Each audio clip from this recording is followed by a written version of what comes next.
Bien, arriesgan su vida, construyen casas en riberas de ríos. No estamos realmente pensando en la prevención. Y vamos a hablar sobre ese tema con Jorge Vargas Flores, coordinador del Grupo de Manejo de Crisis y Desastres de la Pontificia Universidad Católica del Perú. Gracias por estar aquí. Buenas tardes, muchas gracias por la invitación.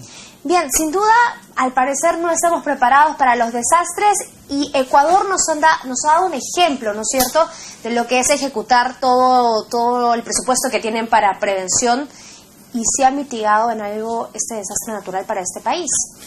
Bueno, en realidad, una preparación al 100% no se podría hablar que existe en todos los países que mejor pueden representar estos ejemplos de mejor administración de los recursos para la gestión de riesgos y desastres. La naturaleza es demasiado fuerte y puede desbordar siempre cualquier protocolo de prevención o protección. Sin embargo, efectivamente se debe rescatar esas experiencias de los países vecinos, de países más alejados como México, como Japón, donde efectivamente la prevención y la preparación y la mitigación a la vulnerabilidad frente a los aspectos geográficos naturales de la ciudad han tenido mejores resultados. No olvidemos que estamos frente a lo que es el Anillo del Pacífico. Es decir, en Lima siempre va a haber sismos.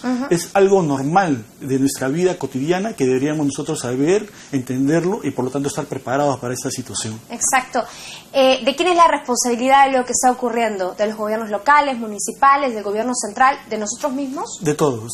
Yo digo que es de todos por muchas razones. Uno, porque en un plano seguramente orgánico, el Estado efectivamente, al cual le hemos cedido la autoridad para que administren nuestros impuestos, no ha hecho toda su tarea. Pero también la población es la que seguramente ha utilizado los ríos como vertederos de basura. La población misma es la que ha ocupado espacios que no eran apropiados para ser urbanizados. También, de alguna manera, la empresa privada ha utilizado esos espacios para venderlos, aún sabiendo de que no estaban seguramente hechas las infraestructuras para proteger a la gente, que eran sus clientes. Es decir, de una manera transversal, hay una corresponsabilidad de todos los elementos de la sociedad. Es como una suma de pequeños errores. Sí, totalmente. Esos pequeños errores que finalmente desencadenan en este resultado que estamos observando, ¿no? Yo diría que el evento ya está sobre la marcha. Tratemos de rescatar todas las cosas que podamos rescatar en el sentido de experiencia, visibilidad de que efectivamente no hay un trabajo interoperable de las instituciones de respuesta humanitaria, de la intervención. ¿Qué significa interoperable? Significa, por ejemplo, que usted tiene un smartphone de una marca determinada, yo tengo de otra marca determinada, la persona que está en cámaras o de otra marca, y sin embargo podemos comunicarnos. Claro. Las instituciones deberían ser de esa manera, aun cuando uno sea responsable de la parte de seguridad, como la policía, otro de la parte de construcción de carreteras, otros de la parte de servicios hospitalarios, deberían estar en capacidad de ellos comunicarse y actuar de manera coordinada frente a un evento de desastre natural. Ajá. ¿Cómo es posible que hayamos crecido sin pensar en ser, por ejemplo, una ciudad resiliente, ¿no es cierto? Hemos crecido, por ejemplo, en Lima, que es una de las ciudades más grandes, bueno, la más grande del país. Ha crecido de manera informal, hemos visto las construcciones en las riberas de los ríos. ¿Cómo volver a las principales ciudades del país en resilientes? Entendiendo primero que los fenómenos naturales, con ellos vamos a tener que convivir. O sea, nosotros no podemos evitar en absoluto que haya un terremoto.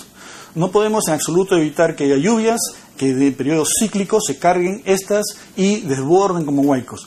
Lo que sí podemos hacer es no contribuir con nuestra presencia invadiendo esos espacios que no son apropiados para habitar. Lo que sí podemos hacer es preparar a la gente para poder reconocer las señales de evacuación, obligando también a las empresas y controlando que las que construyen inmuebles puedan respetar la normatividad antisísmica.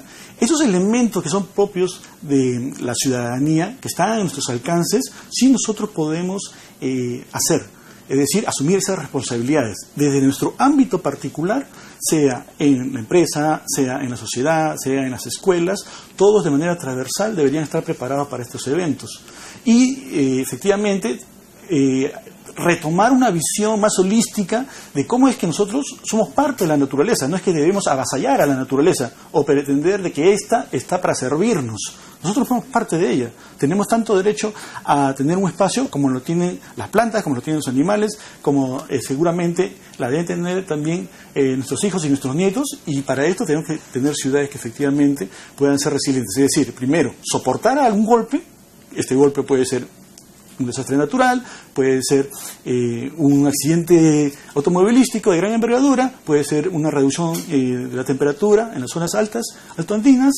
Es decir, resistir ese golpe primeramente y después persistir en buscar un estado mejor en el cual nos encontramos. Y en esa persistencia efectivamente cabe una reflexión de la ciudad misma, cómo está planificada en la ocupación de los espacios, qué espacios sí podemos ocupar, qué espacios no podemos ocupar, qué espacios debemos dedicar al crecimiento producto de la incorporación de nuevos habitantes, al control de la gestión de flujos de la ciudad, porque hay flujos que son propios por el movimiento de las personas, pero hay otros flujos relacionados a la economía, hay otros flujos relacionados a la actividad de esparcimiento, y todo esto es parte de lo que es el diseño y una planificación de ocupación del territorio. Ajá. Por ejemplo, ¿cuántos metros de la ribera de un río podemos construir? Bueno, eso tendría que ser parte de un análisis dependiendo de las características propias de la zona. Ajá. Porque hay unas zonas que son, por ejemplo, rocosas, hay otras que son más de características arenosas, y dependiendo de esas, un especialista en geología podrá decir, acá podemos, por ejemplo, dejar 200 metros, acá debemos dejar 50 metros, acá debemos dejar 1 kilómetro, dependiendo de esas características. No, en ese sentido se tiene que hacer un estudio por los especialistas. El tema es que no existen estudios, entonces uno llega al lugar y construye su casa y ahí se queda. Ahí yo tengo que diverger, porque en realidad lo expertise y científicos el Perú sí tiene. El problema es que esas voces no son escuchadas muchas veces, o son ignoradas. Que construyen su casa sin la ayuda de alguien que sepa del tema. Efectivamente, son ignoradas porque si tú me dices, por ejemplo, que yo te presente acá el estudio de las características geográficas y de riesgos que se ha hecho sobre un distrito en particular, seguramente existe. Quizás esté desactualizado, pero existe. Ahora, ¿se ha tomado en consideración estos estudios acerca de la planificación urbana propiamente dicha, acerca de cómo vamos a extender el territorio? Seguramente no.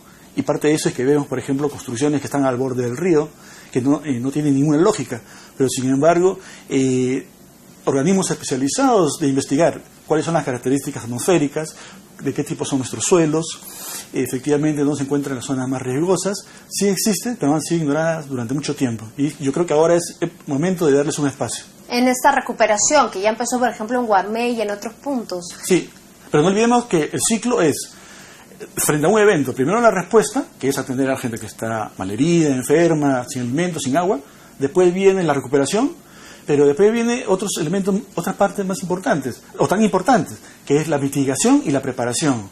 En la mitigación, reducir la vulnerabilidad que existe en el ambiente. Después la preparación. La preparación significa que la gente puede incorporarse a través de la práctica del ejercicio en todos los aspectos de planificación, de cómo evacuar un edificio, de cómo responder a los heridos, cómo se debe establecer un sistema que permita el control de las construcciones a través de la aplicación de las normas sísmicas, entre otras. Es decir, todos esos elementos deben ser incorporados dentro del ciclo de la gestión de desastres. Bien, muchas gracias por haber venido aquí primero a la Encantado.